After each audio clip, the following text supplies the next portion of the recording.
तो next direction देखते हैं 6 single phase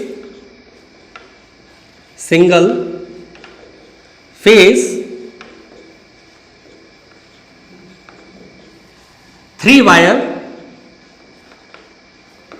single phase 3 wire AC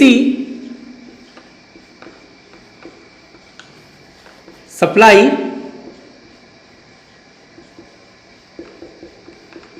system.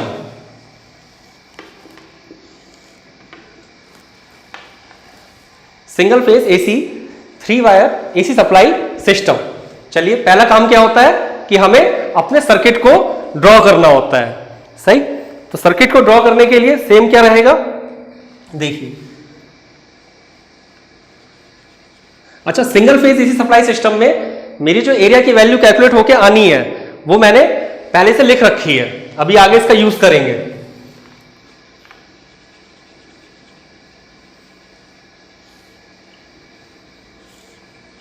अब क्योंकि ये 3 वायर सिस्टम है, यानी एक कंडक्टर आपका यहां से भी जाएगा। सही, यहां पे मैंने इसे लिख दिया, छठे नंबर का डेरिवेशन है, तो I6 पोटेंशियल देखिए,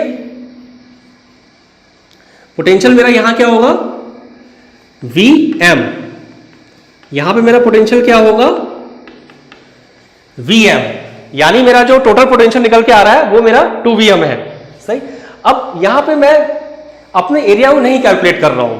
क्यों नहीं कैलकुलेट कर रहा हूं, क्योंकि बिल्कुल जो लास्ट डायरेक्शन करा है सेम वही आना है। भाई 2 कंडक्टर है, इन 2 कंडक्टर में लॉस होना है, ठीक, इन्हीं का एरिया निकलना है। सही, तो मैं मैं डायरेक्शन करूंगा तो फिर उसमें बहुत टाइम लगेगा।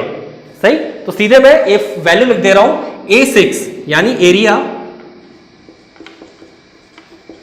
A6। सेम स्टेप रहेंगे सारे के सारे, कुछ भी चेंज नहीं होना है। ठीक, आप ये मत सोचिए कि मैं उस चीज को स्किप कर रहा हूं, स्किप मैं नहीं कर रहा हूं, मैं बस टाइम सेव करने के लिए उस चीज को नहीं करा रहा हूं, क्योंकि ऑलरेडी एक बार मैं आपको करा चुका हूं। तो देखिए A6 की वैल्यू क्या आएगी, P square rho L divide by Vm square cos square phi W। ठीक, अब हमारा नेक्स्ट स्टेप क्या होगा, पहले हम एरिया कैलकुलेट, लॉसेस करते हैं, लॉसेस के बाद एरिया करते हैं, और एरिया के बाद हम वॉल्यूम करते हैं। तो वॉल्यूम देखते हैं।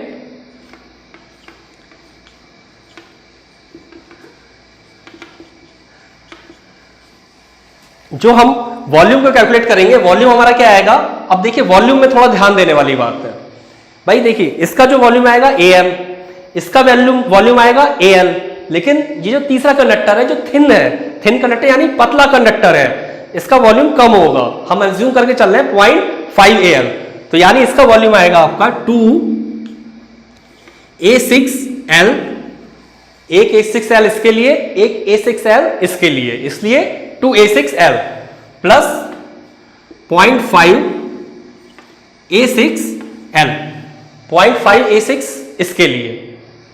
तो मेरा वॉल्यूम क्या आया,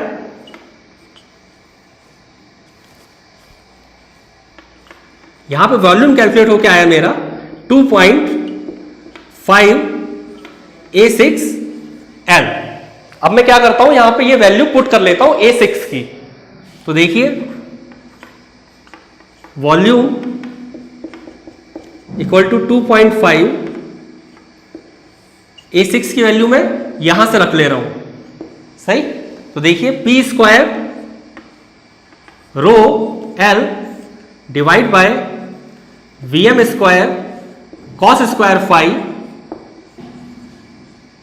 इंटू W, और L से मुझे मल्टीप्लाई करनी है। तो यहां देखिए वॉल्यूम मेरा क्या कैलकुलेट होके आएगा, वॉल्यूम बराबर मेरा आ जाएगा 2.5 P स्क्वायर रो L से L की मल्टीप्लाई हुई L square upon Vm square cos square phi into W। तो इस तरीके से मैंने अपने वॉल्यूम को कैलकुलेट करा। नेक्स्ट, अब इसमें हम देखते हैं कि हमें सेम क्या करना है, हमें सेम कंपैरिजन कराना है अपना K वाली वैल्यू से। ठीक है ना। तो K वाली वैल्यू से कैसे कंपेयर होगा, एक साइड में थोड़ा सा देख रहा हूँ, 2.5 P सही है। नेक्स्ट देखते हैं, अब हमें अपने उसी में कन्वर्ट करना है, तो ये फॉर्मूला तो आपको याद करना ही है, ये तो लिख ही लीजिए। तो देखिए वॉल्यूम आपका क्या आया था, वॉल्यूम आपका आया था 2.5 P square rho L square divide by VM square cos square 5 into W।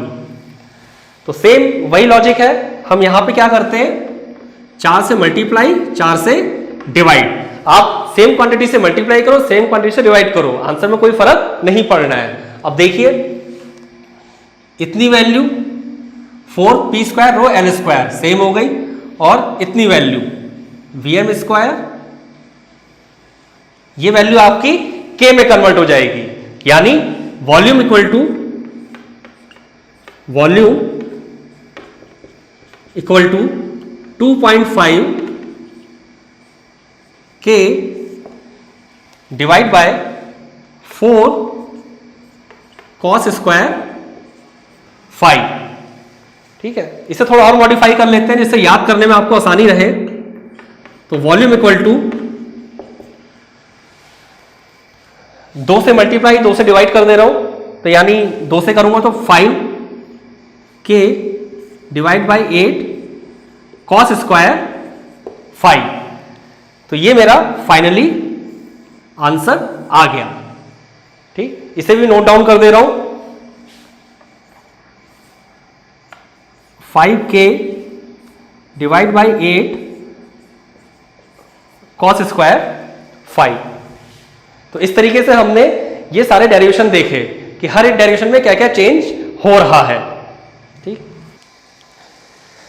तो ये हमारा छठा डेरिवेशन हो गया और हमने सारे अपने कंक्लूजन्स निकाले। अब हम नेक्स्ट डेरिवेशन देखते हैं कि वो कैसे करा जाएगा। मैं फिर से आपसे कह रहा हूं कि इन डेरिवेशंस के जो कंक्लूजन्स निकल के आ रहे हैं वो आपके बहुत ज्यादा इंपॉर्टेंट है। तो आपको सारे कंक्लूजन्स भी ध्यान रखने हैं और डेरिवेशन किस तरीके से मैं कर रहा हूं ये चीज भी आपको ध्यान रखनी है। तो अब तक हमने कर लिए थे 6 डेरिवेशन, 7वां देखते हैं।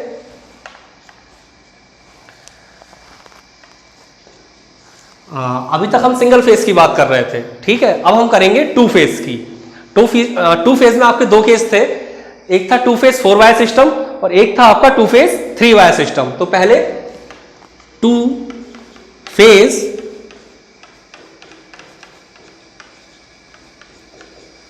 4 wire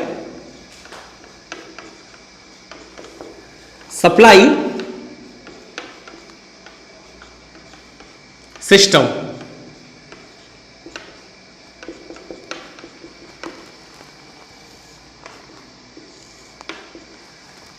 two phase 4 wire supply system, इसका देखते हैं कैसे डेरिवेशन करना है हमें। तो सबसे पहला स्टेप क्या होता है, सर्किट डायग्राम। तो सर्किट डायग्राम देखते हैं। सर्किट डायग्राम इसका कैसे बनेगा, देखिए एक मैंने ये कनेक्टर माना अपना, एक फेज,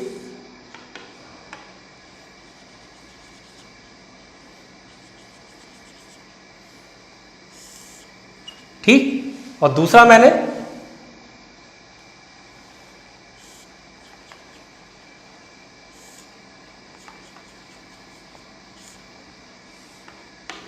ये लिया। सही, 2 फेज की बात हो रही है, तो एक फेज मेरा ये हो गया और दूसरा फेज मेरा ये हो गया। सही, यहां मैंने अर्थिंग कर रखी है, ठीक। तो यहां पे मैं पोटेंशियल की वैल्यू अगर लिखता हूं तो ये हो गई मेरी Vm, ओके, ये हो गया Vm, यहां से लेके यहां तक ये हो गया Vm, सेम ये हो गया Vm। सही, 7वें नंबर का डेरिवेशन है, तो ये हो गया मेरा I7। मैं करंट को I7 लेके चल रहा हूं। अब देखिए पावर हमें पर फेज में लेनी है। अब यहां पे 2 फेज से पावर जा रही है, तो यहां पे मेरी पावर पर फेज क्या होगी, और एजम्पशन मैंने स्टार्टिंग में मान रखा है कि भाई मेरी total power deliver from sending end to receiving end P रहेगी, सही। तो यानी पावर, जो मेरी पावर पर फेज होगी, पावर पर फेज होगी, वो होगी मेरी P/2, सही है ना, पावर पर फेज P/2। और जो मेरा RMS वोल्टेज होगा, RMS वोल्टेज, RMS वोल्टेज मेरा क्या होगा, 2Vm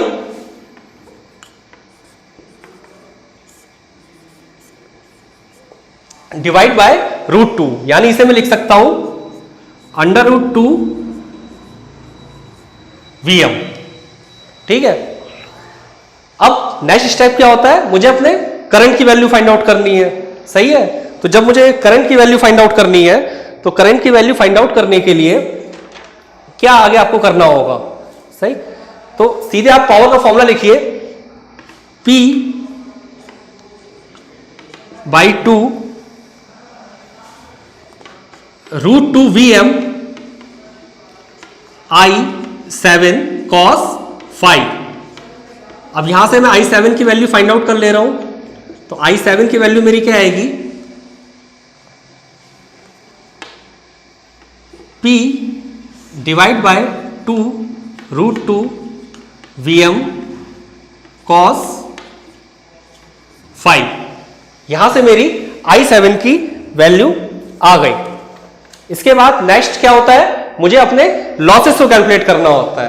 तो लॉसेस मेरे क्या होंगे, अब देखिए यहां पर 4 कंडक्टर है भाई, अभी तक तो 2 या 3 हो रहे थे। देखिए एक ये कंडक्टर हो गया, एक ये कंडक्टर हो गया, एक ये हो गया और एक ये हो गया। तो यहां पे लॉसेस मेरे क्या होंगे, 4I7 स्क्वायर R7, ठीक है ना। अभी तक 2I² R हो रहा था, 3I² R हो रहा था, अब I7 4I7 स्क्वायर R होगा, यानी W इक्वल टू 4, यहां पे मैं I7 की वैल्यू पुट कर दे रहा हूं, P/2 √2 Vm cos phi square ρl A7, सही।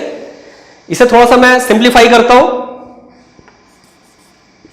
4P² अपॉन 2 का स्क्वायर 4 हो जाएगा और ये 2 हो जाएगा, यानी 4 × 2 8 Vm स्क्वायर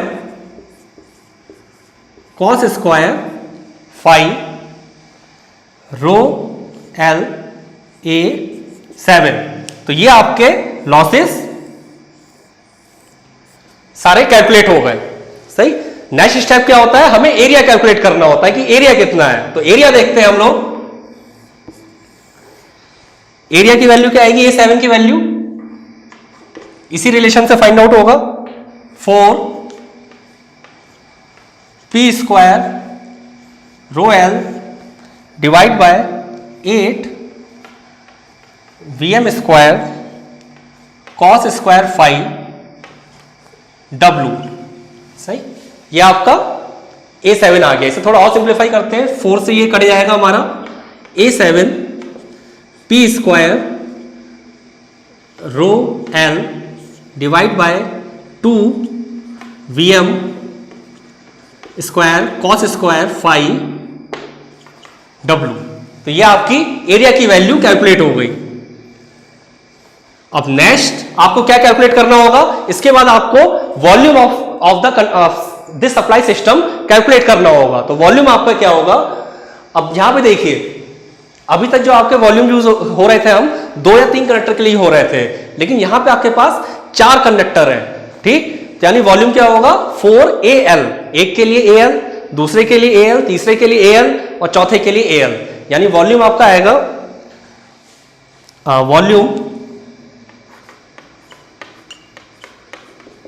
वॉल्यूम आपका आएगा 4A7 × L, सही। यहां पे मैं A7 की वैल्यू पुट कर दे रहा हूं, तो वॉल्यूम 4,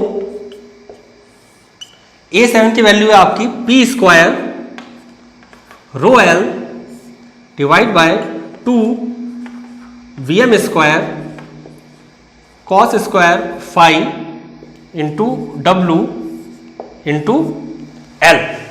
ठीक, इसे थोड़ा और सिंप्लीफाई करते हैं, वॉल्यूम इक्वल टू, देखिए यहां से कैंसिल आउट हो जाएगा, यानी P square rho L square, L की L से मल्टीप्लाई हो गई L स्क्वायर अपॉन, यहां से कटेगा तो ये 2 आएगा, तो 2 VM square W cos square 5। सही, तो यहां पे देखिए इसे भी हमें अब क्या करना है, सेम K वाली टर्म में लेके आना है। तो देखते हैं K वाली टर्म में कैसे आएगा। हम सेम वही काम करते हैं, 4 और 4 से मल्टीप्लाई और डिवाइड कर लेते हैं। अब देखिए 4P square rho L square VM square W square, इतनी वैल्यू आपकी कितनी होगी, K, यानी इसे हम क्या लिख सकते हैं, वॉल्यूम इक्वल टू, वॉल्यूम आपका आएगा 2K अपॉन 4 कॉस स्क्वायर 5। इसे थोड़ा और सिंप्लीफाई कर ले रहे हैं, तो वॉल्यूम आपका फाइंड आउट होकर आएगा, वॉल्यूम